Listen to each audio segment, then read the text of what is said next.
Esto es El Lavadero Network, porque la política sucia se lava en casa.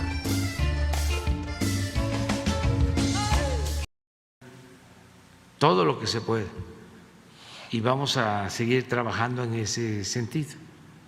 Muchas gracias, presidente. Mi segundo planteamiento es en relación a la conversación que usted, su participación del viernes pasado, que decía que los partidos políticos son agrupamientos ciudadanos de mujeres y hombres que tienen como propósito participar en la vida pública, contender por cargos de elección, de representación, con una declaración de principios, con un programa de acción.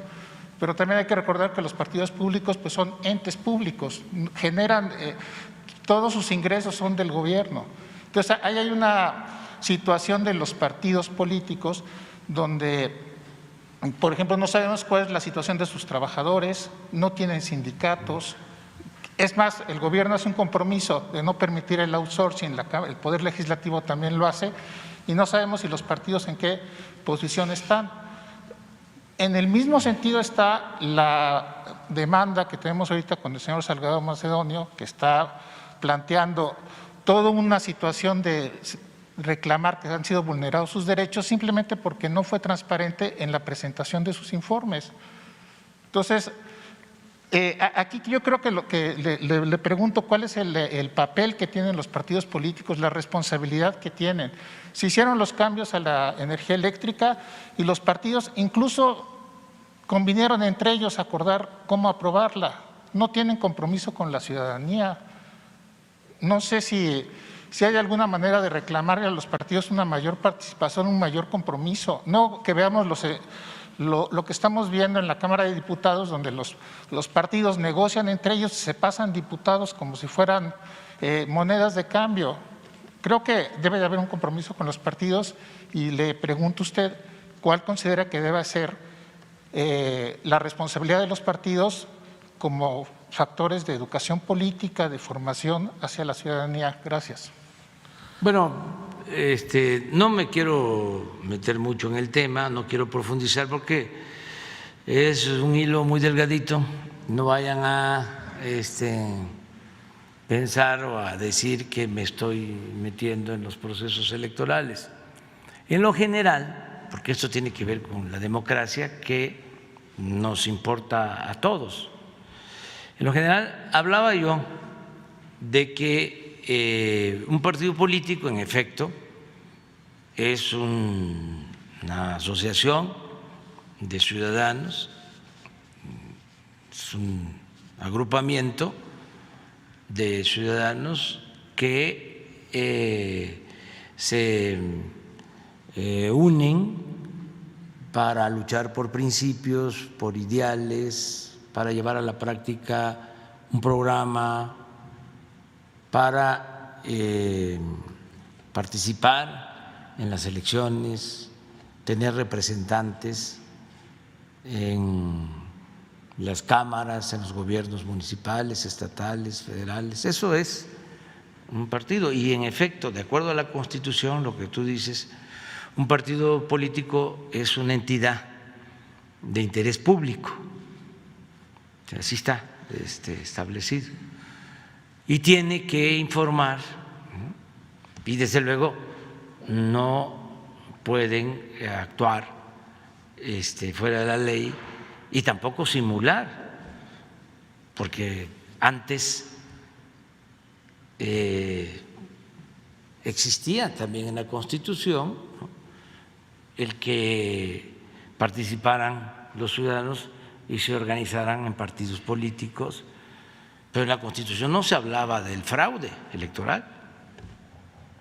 No hay ninguna ley que diga que está permitido robar, y sin embargo se hacía, porque la Constitución se respetaba en la forma y se violaba en el fondo, desde los tiempos de Porfirio Díaz, que yo creo que es el padre de la simulación política, así como Salinas es el padre de la desigualdad moderna. Porfirio fue el que creó todo el sistema político sustentado en la simulación. En hacer las cosas con leyes no escritas. Se informaba de acuerdo a la Constitución, se hacían elecciones de acuerdo a la Constitución, se elegía a diputados, a senadores, a gobernadores, pero de antemano ya se sabía quiénes iban a quedar, porque él era el gran elector. Entonces, toda esa simulación se trasladó después de la revolución. No pudo la revolución, a pesar de que fue un movimiento de fondo, no pudo acabar con eso. Entonces, eso todavía existe. Entonces, un partido tiene que cumplir con lo que está establecido en la ley, en forma y fondo. Yo a lo que me refería, para no meterme en polémicas, es de que independientemente de que existen partidos formales, hay partidos informales o grupos de presión que en realidad funcionan como partidos. Ya hablaba yo de la influencia de algunos medios de información que llegan a imponer autoridades.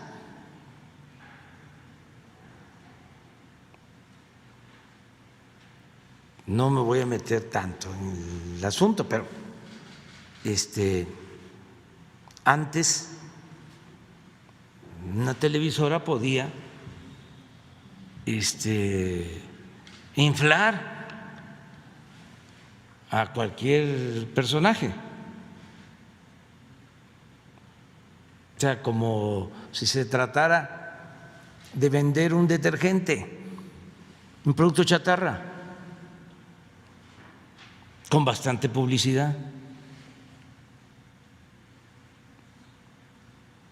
Eso para los jóvenes sucedía en México. Bueno, pero también hay partidos de familias, ¿no?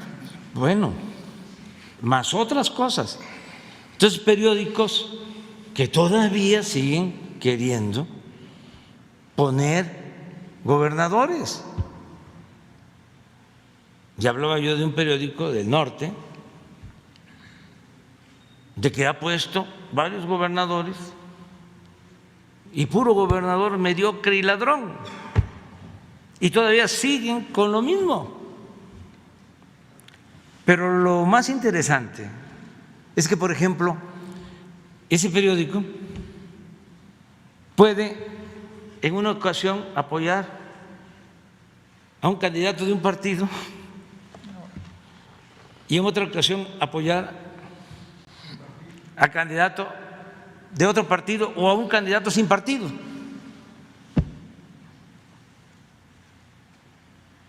Entonces,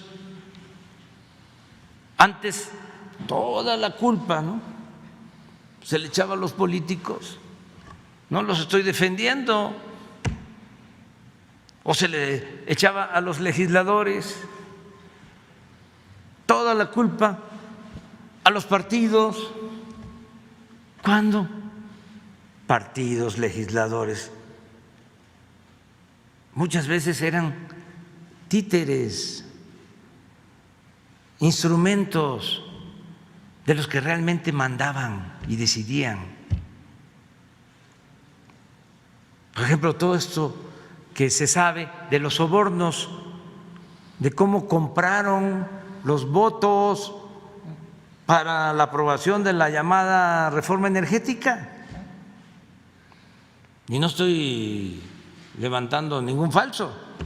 Hay un juicio en la Fiscalía. Nada más que, como eso tiene que ver con el conservadurismo, ¿cuál es la actitud de los medios en México? de la mayoría de los medios. Silencio. Les cae muy bien la veda. Es decir, están acostumbrados a no hablar. Que el neoliberalismo fue un periodo de silencio, de subordinación. Ni siquiera fue la aplicación solo de la censura, sino de la compra de voluntades, de, como decía Rubén Leñero, prensa vendida o alquilada. Señor presidente, nada más una cosa. Entonces, ¿considera usted que el sistema de partidos actual es más fuerte? ¿No se presta a este tipo de cosas? ¿Va a haber un cambio en el sistema? No de debe de partidos? prestarse. Y es un proceso, nada más que nunca ha habido democracia en México en siglos. Ya lo hemos dicho, 3 momentos de esplendor en el terreno de la democracia. Los 10 años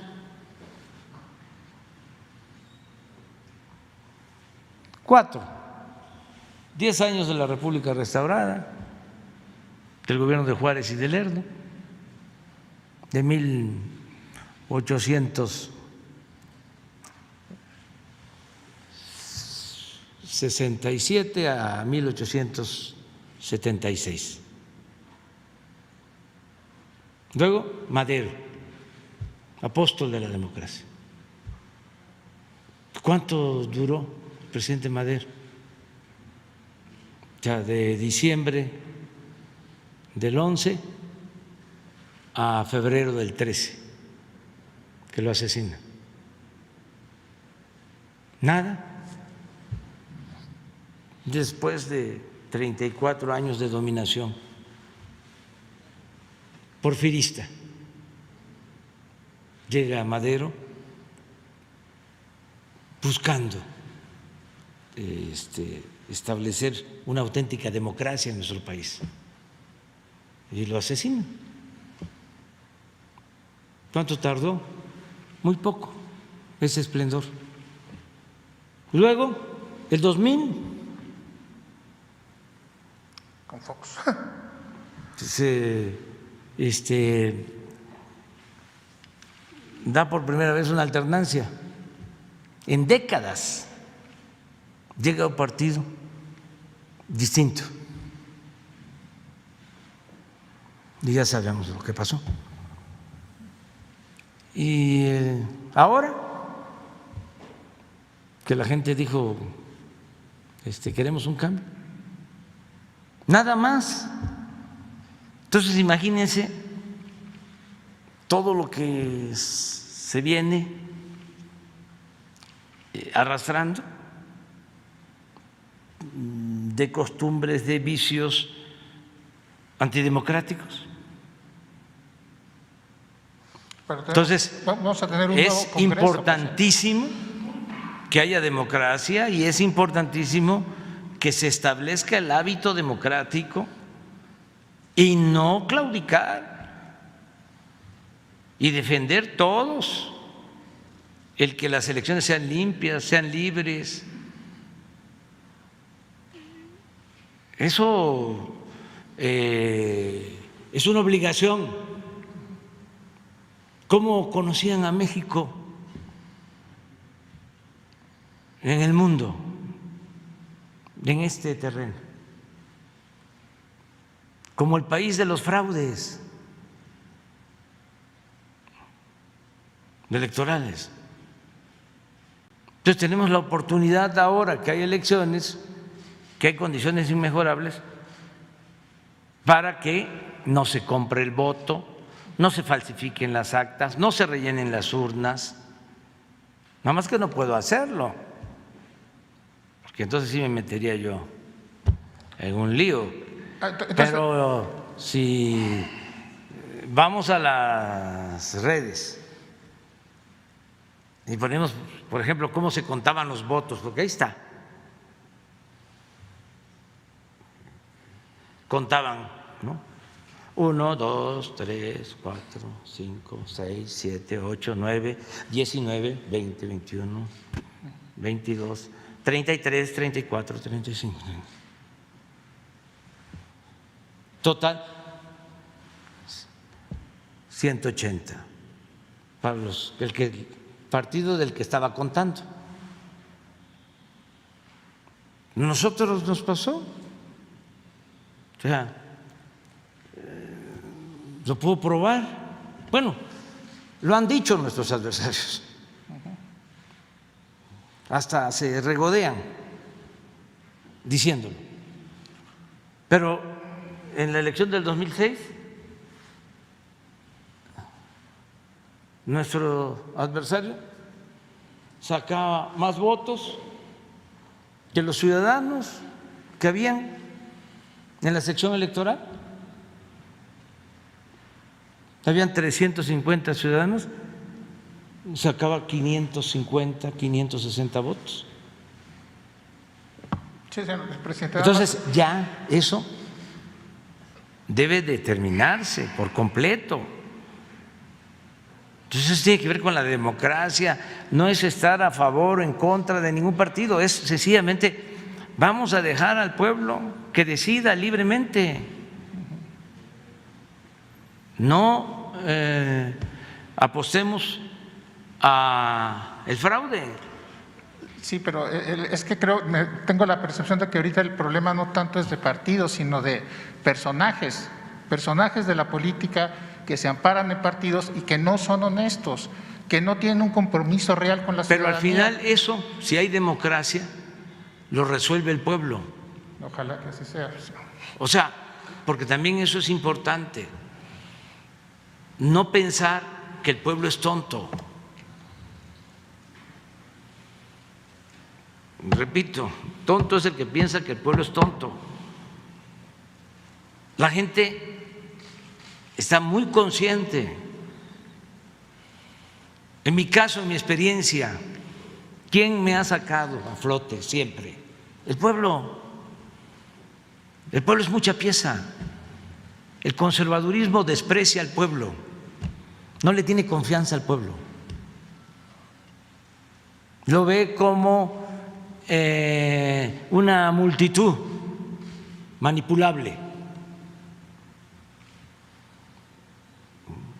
como objetos, no como sujetos. Creen que son ciudadanos imaginarios, que no existen, que ellos pueden decidir, ellos son los grandes electores. Pues de ahí vienen las campañas de publicidad, todo esto que fue surgiendo, ¿no?, en la modernidad, entre comillas, de los expertos en publicidad, en manejo de medios, para manipular y pensar que con eso iban a mantenerse eternamente en el poder. Pues en el 18 eso no sirvió para nada y no va a servir para nada hacia adelante, porque el pueblo nuestro, el pueblo mexicano, está muy consciente. Entonces, en el supuesto de que se postule un mal candidato, una mal candidata, bueno, que el ciudadano no es el que va a decidir. No hay que tenerle miedo al pueblo, hay que respetar al pueblo. Y como un gran intelectual ya finado, que respeté mucho, aunque era un hombre con ideas conservadoras, decía que el pueblo se equivoca. Sí, claro que se equivoca el pueblo, claro que se equivoca. pero se equivocan más los caciques. ¿Cómo no se van a equivocar los caciques y los oligarcas y los integrantes de las mafias del poder? ¿Cómo no se va a equivocar el que solamente tiene como propósito el dinero y el poder? Entonces el pueblo tiene un instinto certero, sabe lo que le conviene y lo que no le conviene. Pero todo esto tiene que ver con las convicciones de cada quien. Entonces, dejemos al pueblo, hasta en los asuntos más difíciles, aun cuando se tenga representación, consultemos al pueblo. Mandar obedeciendo. Para no equivocarnos, lo mejor es preguntarle al pueblo. Y claro que nos vamos a equivocar y van a haber traiciones y muchas cosas, pero lo mejor que se ha inventado en política para que exista una representación ciudadana, una representación popular, es la democracia. O es el sistema menos malo, no hay otro. Y la democracia es demos, que es pueblo, y kratos, que es poder. Esa es la democracia, es el poder del pueblo. El pueblo es el que decide, el pueblo es el que manda. Entonces, hagamos a un lado el clasismo, el racismo, la discriminación,